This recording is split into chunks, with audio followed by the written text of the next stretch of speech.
Josué, dans quel état vous sortez de ce match? C'est un nouveau coup de massue. Frustré. Frustré, déçu. Parce que le match, il joue à rien. On revient en deuxième mi-temps avec beaucoup de bonnes intentions, notamment par le but marqué. Et ça se joue en 2 minutes, un penalty et un rouge. Voilà, après, je pense que, entre guillemets, elle reste anecdotique cette défaite parce que c'était vraiment pas l'issue du match qu'on voulait. Est-ce que tu as l'impression que l'équipe a donné suffisamment ou tenté suffisamment pour espérer autre chose que cette lourde défaite? On a vu cette première mi-temps où vous avez parfois eu le contrôle du ballon, mais il a fallu attendre des arrêts de jeu pour qu'il y ait au moins une frappe. Ouais, je pense qu'on peut mieux faire, toujours mieux faire. C'est vrai qu'avec la balle depuis quelques semaines maintenant, on est beaucoup mieux. Mais c'était insuffisant sur le plan offensif, à ramener les ballons pour pouvoir être plus dangereux. Et comment tu expliques un peu ce scénario cauchemar en deuxième mi-temps? Vous égalisez, puis derrière tout part en vrille.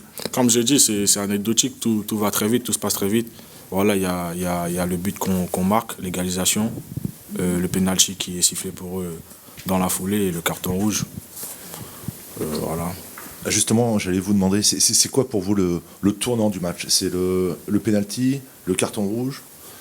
Non, je pense que dans un premier temps, le penalty nous met un coup, mais c'est clairement le carton rouge qui nous abat. Mais malgré ça, on avait à cœur de ne pas lâcher, de continuer à se battre jusqu'au bout. Mais ça s'est pas passé comme ça. Sur le penalty, on vous a vu pas mal contester sur l'intervention sur Junior, c'est ça? Dans un premier temps, oui, parce qu'il saute et le joueur de Toulouse, non. Un peu poussé dans le dos, Junior.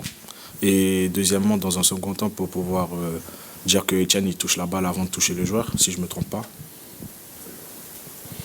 Tu dis que c'est anecdotique, mais il n'empêche que c'est quand même la 16e défaite de la saison. Il y avait encore une occasion là peut-être de passer par-dessus Saint-Etienne. C'est encore raté. Finalement, on se demande comment le HAC va pouvoir s'en sortir cette saison. En se battant, semaine après semaine, en travaillant dur chaque semaine. Il n'y a que comme ça, il n'y a que le travail qui va nous aider pour pouvoir sortir de la zone où on est. Mais il manque autre chose quand même. Je reviens sur cette première mi-temps où on a le sentiment que personne n'ose vraiment tenter quelque chose. Bien sûr, on doit aussi prendre nos responsabilités. Encore une fois, je tiens à souligner, le coach il n'y est pour rien, très clairement. Voilà, c'est à nous de prendre nos responsabilités, c'est nous qui sommes sur le terrain et de pouvoir mieux faire justement pour pouvoir ne pas subir ces choses-là. Tu parles du coach, il y a eu ces 10 dernières minutes où il n'y a pas eu que le COP.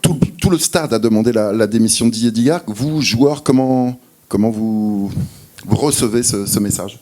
Comme j'ai dit, le coach n'y est pour rien dans cette défaite, très clairement. C'est à nous de mieux faire, c'est nous qui sommes sur le terrain. Et la frustration des supporters, ça peut se comprendre.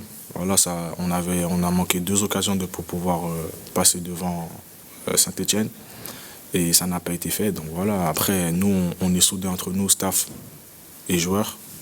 On est à fond derrière le coach et on le sera jusqu'à la fin de saison. Je tiens à souligner quand même que on n'a pas de doute sur le fait que les supporters ils seront derrière nous jusqu'au bout, ils seront présents à Lens. Voilà, on comprend leur frustration. Mais ça commence à se tendre un petit peu plus, j'aurais tendance à dire. Ça se comprend, ça se comprend. C'était quoi la nature des échanges que vous avez eus avec les supporters justement à la fin du match? Justement, de dire que c'était à nous de prendre nos responsabilités et que le coaching n'était pour rien, très clairement.